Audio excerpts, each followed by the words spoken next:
Welcome back. સમાચારોમાં આગળ વધીએ. દ્વારકામાં ભૂમાફિયાઓ વિરુદ્ધ મોટી કાર્યવાહી હાથ ધરાઈ છે. ગેરકાયદેસર બાંધકામો પર બુલડોઝર ફેરવી દેવાયો છે. ભૂમાફિયાઓએ સરકારી જમીન પર દબાણ કર્યું હતું, બાંધકામ કર્યું હતું, ત્યારે પોલીસ બંદોબસ્ત વચ્ચે બુલડોઝર કાર્યવાહી કરવામાં આવી છે.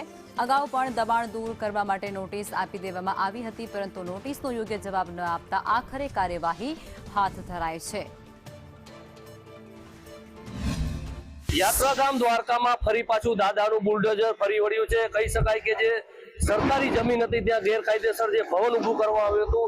મારી પાછળ આપણે જે દ્રશ્યો બતાડીશ કે હાલમાં સુદામા ભવન નામનું એક મોટું વિશાળ યાત્રિકોને જે ઉતારવા માટેનું એક ભવન બની ગયું. એટલે કહી શકાય કે કરોડો રૂપિયાની જગ્યા કહેવાય અંદાજિત. ત્યાં સરકારી જમીન હતી ને સરકારી જમીન ઉપર ભૂમાફિયાઓ દ્વારા જે દબાણ કરી અને યાત્રિકોને ઉતારવાનું ભવન જે ઊભું કરેલું હતું, તો આજે દાદાનું ત્યાં બુલડોઝર ફરી વળ્યું છે. સરકારી તંત્ર ખડે પગે છે. ખાસ કરીને વાત કરીએ તો અહીંના જે જાબાજ જે એસડીએમ છે, જે અમોલ આવતે, તેમજ જે અહીંના મામલતદાર છે, નગરપાલિકાની ટીમ છે, ચુસ્ત પોલીસ બંદોબસ્ત સાથે હાલમાં જે આ ભવન છે તેમનું ડિમોલેશન થયું છે. અન્ય પણ જે સરકારી જ્યાં જમીનો છે ત્યાં હાલમાં ડિમોલેશન યથાવત છે. ખાસ કરીને જ્યાં સરકારી જમીન ઉપર મોટે પાયે જે દબાણ કરવામાં આવ્યું હતું ને કહી શકાય કે ક્યાંક ને ક્યાંક જે ભવન છે ત્યાં ડિમોલેશન હાલમાં પણ યથાવત હોય.